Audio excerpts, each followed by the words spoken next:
Everyone, in this video I'm going to walk you through how to allow app to run in background on Android phone. Now there are two ways you can do that. From the app screen, you can press on it, tap on the info icon at the top, and then go to mobile data, tap on it, and you can see background. So right next off, you just turn it on. Now this will allow the background, you allow the app to run in the background and use data. As simple as that. Or you can go to the long method, which is to go to your settings and then search for apps.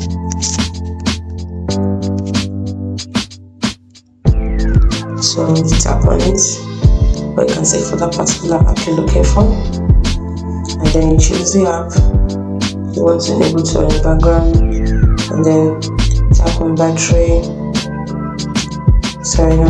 tap on mobile data, and then you allow it background data usage. You can use it for any other app you want.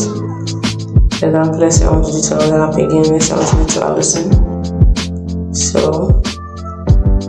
I tap on mobile data and I turn it on. It's as simple as that. That is how to allow apps to run in background on Android phone.